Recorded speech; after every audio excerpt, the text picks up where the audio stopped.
Welcome back to the Leadership Vision Podcast, our show helping leaders discover the certainties within us to navigate in the uncertainties around us. My name is Nathan Freeberg, and we are still on just a little bit of a summer break from new episodes of the podcast, but we wanted to bring you some of our favorite episodes from, this one's actually from 2023, about what the best leaders do when they get laid off or lose their job or have some sort of break in work. And Linda and I thought this would be a good one to rebroadcast because, well, things are still tough. People are still losing jobs. The economy and the environment and all kinds of stuff are just uncertain. There's a lot of ups and downs. And so we thought that if this applies to you or someone that you know, we thought that it would be a good reminder of what to do when things are maybe not going the way that you thought they would be going for you in your professional life. There's kind of three big things. Listen to it, give us some feedback. Maybe you already listened to it when it first came out, but we would love to get some feedback and just to kind of hear where you're at with these things. So again, this episode is a rebroadcast from 2023 about what the best leaders do when they get laid off and how to get through it. Enjoy. Linda, have you ever been laid off? Yes. Have you? I have not. I've kind of been blessed with having only a couple different jobs for a very long time since college. Yeah. What is that like to get laid off? It's the worst. Is that why we're talking about this today, Linda? Well, in part, that's why we're talking about this, but we're also talking about laying off, being laid off, work separation, because we have walked with so many leaders that have experienced this kind of crisis, this kind of point of transition in their lives. And we want to speak to what we've learned, but also what I've learned. And when I say I've learned lessons, I think I would say I've not always learned how to do things well or right the first time. So I like good lessons. I'll know what to do next time, that kind of thing. So, yeah, it's funny how, you have to do things not so well a few times before you kind of figure it out and be like, okay, now. So when Linda gets laid off the next time, she's gonna just handle it with so much grace. In the intro, I talked about how there's so many companies laying people off right now.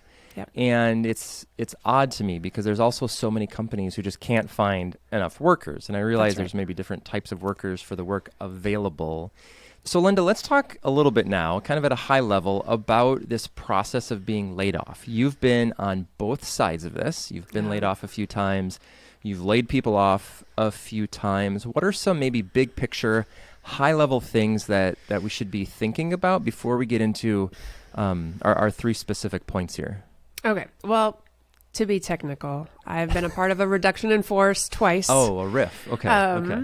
So when people hear RIF, it's an acronym that stands for reduction in force. So when you hear someone that was RIFed, usually it was maybe not even something that they did wrong or something that went sideways. So actually with that person. So it's a reduction of force, reduction in that role, change. Which is an interesting point of clarification, I think, because sometimes you can get laid off because you're terrible at your job. Yes. Sometimes you can get laid off because your company is terrible at business, or sometimes for like reasons completely outside of anyone's control, maybe, consumer buying patterns change or whatever it is. So I think we're talking just kind of generally about this, right? So regardless of the reason why, here's some things to keep in mind. Correct. So I think one of the reasons I am passionate about this topic is it's happened to me, and I know that I'm in people's story where I had to let someone go, and both sides are really, really difficult.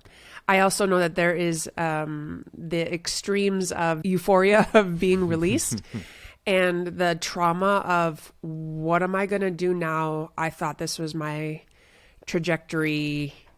What's going to happen? And I like Susan Cain's work when she's writing in Bittersweet. And one of the things she's talking about is the two key points of transcendence in people's lives. Her research says that it usually happens when you're in a transitional period of life or you're being close to death. So it's not, when you lose your job, you're not going to die necessarily. It may feel like that sometimes, but I want to zero in on on how do we hold the tensions and how do we care for ourselves and how do we navigate transition well and learn from these opportunities where it wasn't maybe the path that you chose. So Linda, before we get into kind of the 3 best practices for people, for leaders that, things that they do that kind of help them get through some sort of layoff or, break in employment, I want you to share these 4, I don't want to call them tips, but from this book that you read before you were laid off for the first time, these 4 maybe reasons why someone would get laid off, or 4, I'm going to let you talk about it after I stumble through this introduction, but I think it'd be helpful, the dangers. Yeah. I think it could be helpful as folks are processing, some of these things, and as they think about their work and their employment status, and perhaps like you, for someone who's not, laid off today, they may be in the near future, and this could really be helpful to them in that way. Yes, because when you are laid off, you need a framework, and you are looking for words that are naming your experience. Maybe that's why even you're listening to this podcast today. When I think I was even auditing a course, I can't remember. I was taking a graduate course for fun because I was at a university, and the assigned reading was a book called Leadership on the Line, Staying Alive in the Dangers of Leadership. It was written in 2002. This was now maybe 2005 or 6-ish. And it was written by Ronald Heifetz and Marty Linsky. And I loved it. I loved it because it was giving me some language to understand some of the organizational dynamics that were happening around me. And I was able to look at leaders in some different ways. It helped me understand the ways that I wanted to lead or didn't want to lead, how I wanted to build team, how I wanted to respect people and treat them as human a little bit differently. And then there was this section about the actual dangers. And that's what we want to talk about right now, because I think setting this up and having a framework really, really helped me realize, yep, all of these things happened to me, and I was in the midst of all of these 4 dangers, and I'll tell you about how I stayed alive. So the first danger is being marginalized. So have you ever been marginalized where it's like, oh, well, we don't need you to worry about all that anymore. We're just going to have you focus on this. You're so good at this. Just do this. All of a sudden, some things are being assigned to other people. So that marginalized meaning maybe your scope of work or influence or even the actual time it takes you to do things, like it's just small. It's become small. And you feel marginalized, you feel maybe smaller. The second one is being diverted. And diverted is a little bit different than being marginalized, because diverted means someone's like turning your whole direction and saying, oh, we actually want you to go this way. You've been so great over here. We're going to have you work on this and do that. And that diversion takes you away of maybe what you're really best at, or you should just pay attention to why someone is so interested in taking you into a different direction that may not be a strengths fit, may not be a culture fit. And so you just kind of do it because you want the job. That's a danger. The third danger is being attacked. And this isn't like so that your boss comes at you and wrestles you down. Or you don't have to be, you're not being wounded or anything like that, but attacked, it could be attacked by character, or attacked by how you are talked about, or attacked by things that people say, whether they're true or not, but it becomes then a narrative of what's happening. I have examples of that one. And then the fourth danger is being seduced. And being seduced really isn't what you think it is. Being seduced because you're like, oh, like someone is just wooing you in to be in this job, when instead maybe you have the golden handcuffs, and you've heard that phrase where it's like I'm here for the money, and people will keep throwing money at me, and it'll make me happy. Or it could be of power, like someday this will all be yours. And so it's maybe inadvertent, but these 4 dangers, I was able to check every box right up until the point that I was part of the RIF. And fortunately, I had this mentor walking life through me, and I was going back to this study from Heifetz and Linsky, and I was thinking, yeah, this is it. And I was actually listing some of the dangers. Oh, the scope of work changed here, and oh, this person stepped in and started doing that, and oh, this new boss now wanted to, take some other pieces away and was questioning me in some ways. And so that was a mix of being marginalized and diverted. And for me, I was also attacked. There were things that were said about me where even people would shake their face like, that's not you. Characterologically, that's not you. I've walked with you for years. That is not you. And so for me, it was like, oh, that's okay. People are speaking bad about me. It's the people that I don't necessarily I don't value their opinion. I know who I am and I know how I'm acting and interacting, but it still hurts. Yeah. And then the last part is being seduced. And for me, 2 months prior to me getting the news that my position did not exist anymore, I got a significant raise. Right. And so it helped me like, okay, this is just for now. I've been wanting this for a while. The scope of the work has changed. I'm really glad about that. And so for me, all of those dangers were present, but how I stayed alive, Nathan, was that I really was released. Staying alive didn't mean I had to stay in it. There was a lot of hard things that happened even after I was gone, and I didn't have to deal with it, and I didn't have to be there. And there was a part for me where I was given a new life. And when I did the grieving and when I, tried to take care of myself and when I was surrounded with the right people, I became a different person. I got married. I doubled down on my doctoral work. There were a lot of wonderful transitions that were happening because of what had happened. So when I say staying alive, it's not so you can learn all these things and use it as a framework. If I just memorize the dangers, then I could know how to avoid it. For me, I had to make peace with this is what happened, and I want to be someone that rises from the ashes, so to speak. Well, and I want to say one more thing, because the head of the organization, the new head of the organization, 10 years later, I just met him briefly, and he apologized on the behalf of the whole organization for how I was treated. That's cool. And so for me, very often. No, it doesn't happen very often. I was humbled. I was honored. And for me, I just said, I don't carry any ill will. I don't carry any hate.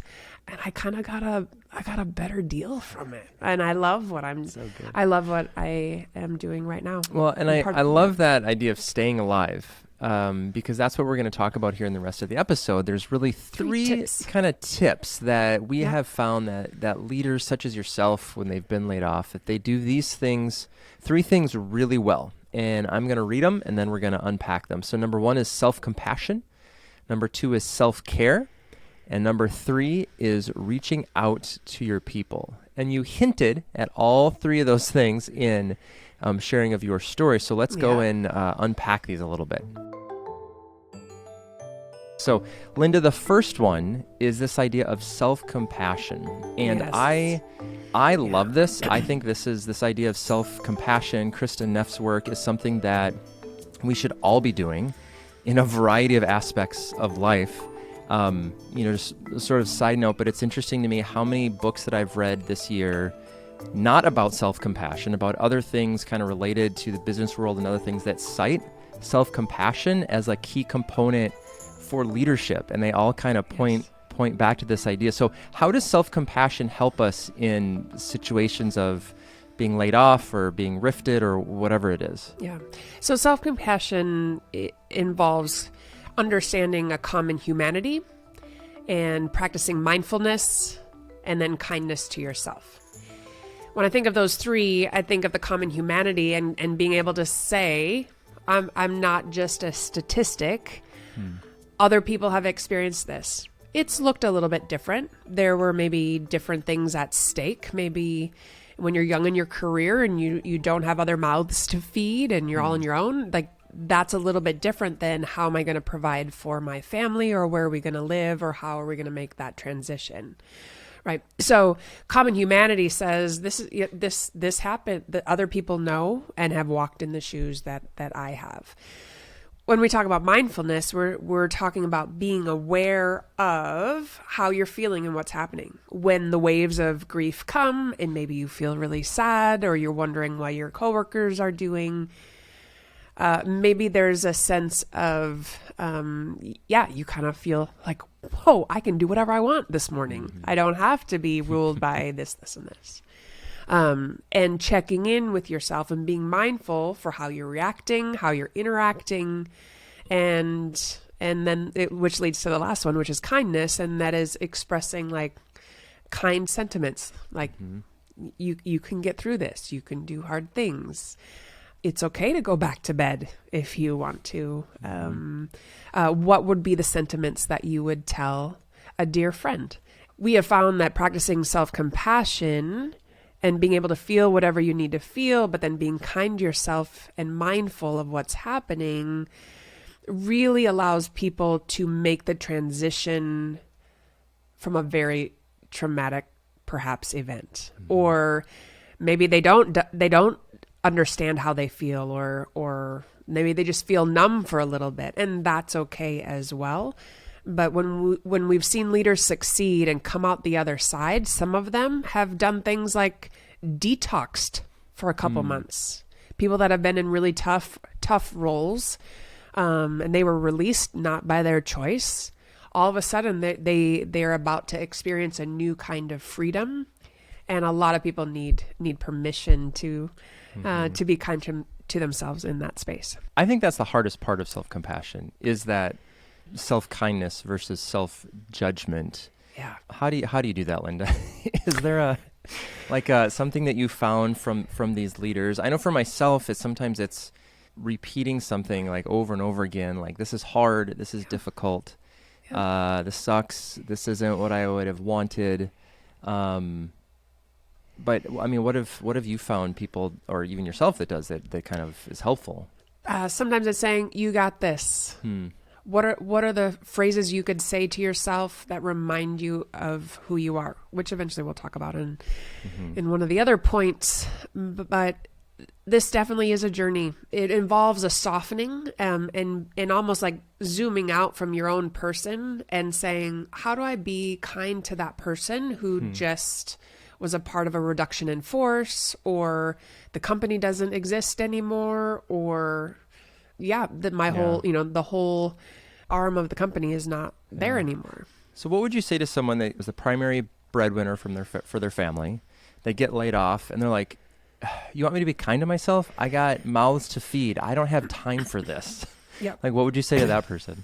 Well, the self-compassion research says that it actually changes your brain and allows you to move from this reactive state to more responsive.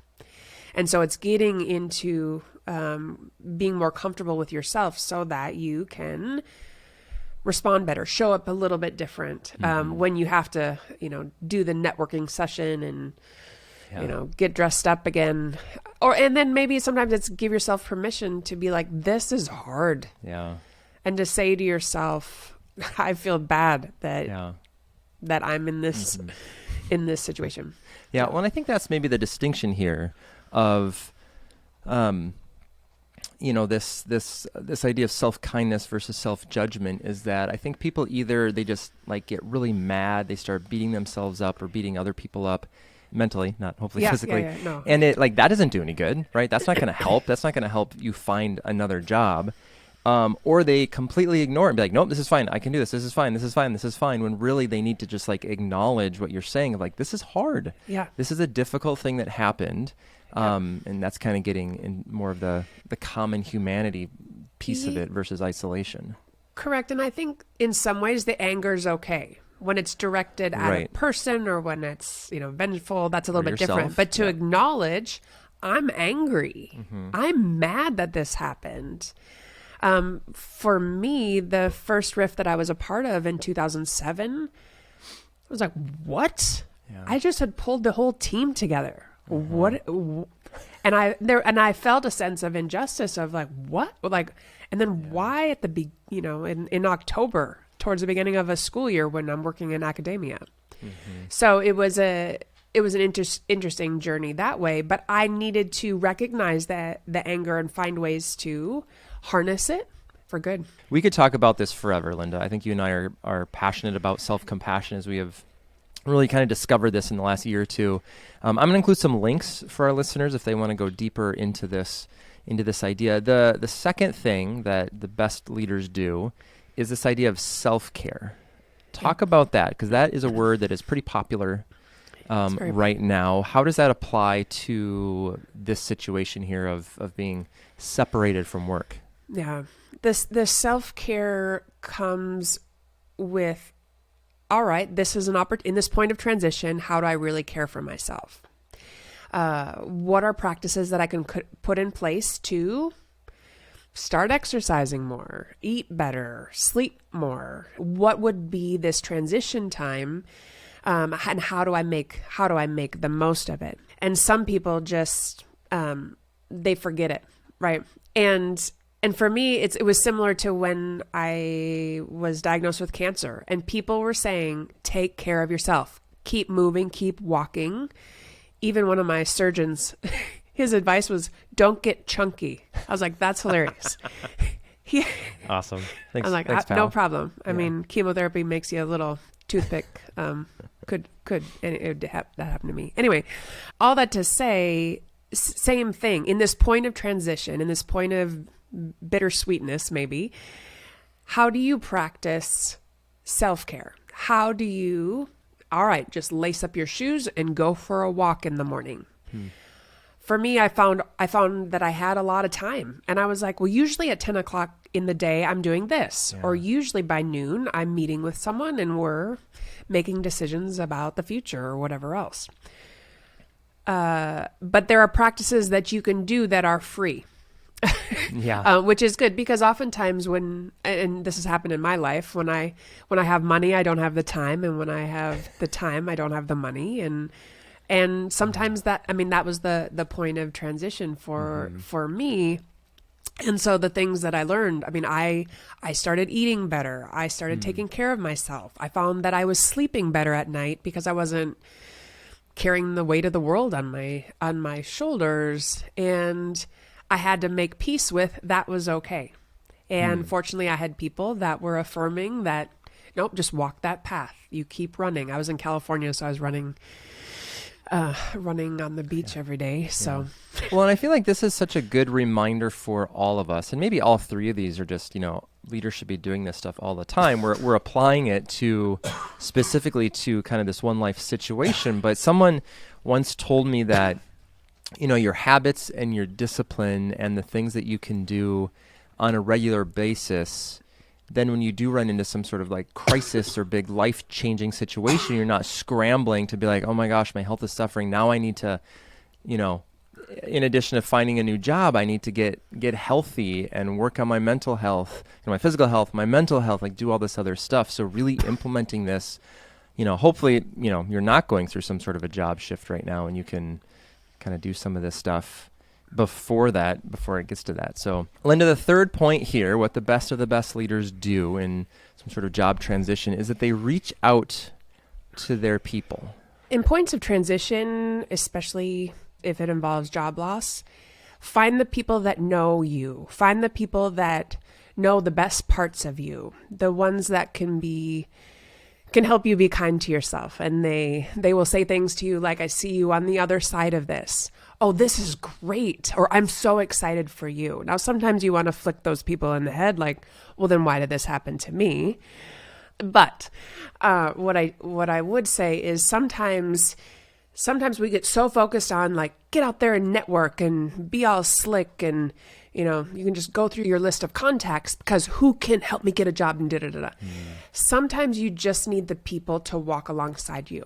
Now, fortunately, there were a couple things that happened to me. And the first is I had a mentor walk through it with me. And in some ways, I saw the writing on the wall. I felt it coming. I was noticing the dynamics of what was happening in the organization. And this woman, she was so present to me. She would just show up at the right time when a meeting was about to happen and we didn't know what was going to happen next. And she would affirm that some of these, that this process was about to happen. So even she was a person that I reached out to after, but she was a person that was with me before. And those people that, Nathan, you were one of those people to me that you were so full of life and wonder and like a little child. Earlier, yeah, you were early in your marriage and all these exciting things happening. And just to even talk to you and hear about your life, for me, that helped get out of the poor me sort of mentality. Now, I don't stay in that role of a victim, but I gave myself a little permission to be like, this sucks. This is hard.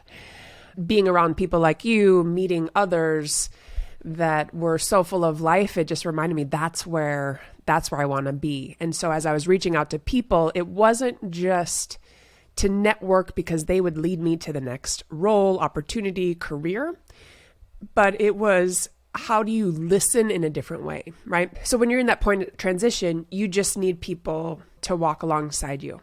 And it isn't the ones that feel sorry for you. For me, what's helpful, for other leaders, what I've seen helpful is go where the light is. It could be people in a completely different industry. Some people have even volunteered at hospitals or animal shelters or something that just gives them a little bit of meaning and purpose before their next opportunity. Yeah, I've had friends who have gotten laid off and whatever over the years, and it's the one thing that I think the ones that have transitioned well, they've given themselves some time to sort of grieve, but then they've not just kind of stayed at home and watched movies. They've done other things, like you said, that you maybe didn't have time for. That's right. I remember someone reached out to me. They're like, I just want to learn more about you, what you do. Not because he's looking for a job, but just like, maybe there's some connections, or just, I want to open my perspective up to something else that's out there. And I feel like the people who are able to do that have a better time coming out on the other side of this sort of transition. That's right. Linda, any final thoughts before we wrap this up here? The first thought is it's okay, and it's going to be okay, and it's hard. But I want to just bring us back to the bittersweet study from Susan Cain, where sometimes the point of transcendence in our lives come in points of transition. And even if it doesn't feel good, it's okay. It's going to be okay. And the second thought I have is maybe you're listening to this podcast because you have a loved one that has been laid off and you don't know what to do. And you're not recognizing that person right now. And I would encourage you to practice compassion. That you, as a loved one experiencing someone in the household that's been laid off, be kind and know that we need to be there for each other and we need to remind each other of who we are. Thank you for listening to the Leadership Vision podcast, sharing our expertise in the discovery, practice, and implementation of a strengths-based approach to people, teams, and culture. For more resources about developing your strengths, the strengths of your team, or the strengths of your entire organization, click the link in the show notes or visit us on the web at leadershipvisionconsulting.com. And if you found value from this episode or any of our other online resources, we would appreciate it if you would share it with someone that you think might benefit from going deeper in understanding their strengths the strengths of their team or the strengths of their organization. We'd also love it if you could review us on iTunes. It really helps, believe it or not. And for any more information or questions, or if something in this episode really grabbed you or stuck out to you, you can email us, connect@leadershipvisionconsulting.com. Linda actually checks that email box all the time, and so she will respond back to you. I'm Nathan Freeberg. I'm Linda Schubring. And on behalf of our entire team, thanks for listening.